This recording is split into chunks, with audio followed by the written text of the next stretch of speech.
আসসালামু আলাইকুম। আজকে দেখাচ্ছি অসম্ভব মজার ডিম দিয়ে চিচিঙ্গা ভাজি। আমরা প্রথমে তেলের মধ্যে পেঁয়াজ, কাঁচামরিচ দিয়ে একটু ভেজে নিয়ে এর মধ্যে আধা চামচ আদা বাটা, আধা চামচ রসুন বাটা দিয়ে একটু ভেজে নিয়েছি।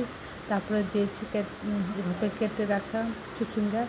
আমরা এর মধ্যে দিব আধা চামচ হলুদ গুঁড়ো, আধা চামচ লবণ, আধা চামচ ধনিয়া গুঁড়ো, আধা চামচ জিরা গুঁড়ো সব কিছু দিয়ে আমরা প্রথমে একটু ঢেকে একটু সিদ্ধ করে নিয়েছি। কিছুটা সিদ্ধ হওয়ার পরে আমরা মাঝখানে এভাবে তেল দিয়ে একটা ডিম দিয়েছি, দিয়ে এভাবে ছোটো ছোটো জুড়ি করে আমরা ডিমটা পুরো ভাজির সাথে মিশিয়ে দিয়েছি। আমরা একটু বারবার নেড়ে দিব যেন নিচে লেগে না যায়। প্রয়োজন হলে তেল দেব। আর সব কিছু ঠিক আছে কিনা আমরা চেক করব। যদি সব কিছু ঠিক থাকে আর একটু ভাজা ভাজা হয় এবং টেস্ট ঠিক থাকে, আমরা এটা নামিয়ে পরিবেশন করব। এটা খেতে অসাধারণ হয়েছিল। আশা করি আপনারা এই রেসিপিটা একবার হলেও ট্রাই করবেন। সবাই আমার চ্যানেলটি লাইক করুন, শেয়ার দেবেন, সাবস্ক্রাইব করবেন এবং প্রয়োজনকে বেশি বেশি করে শেয়ার দেবেন।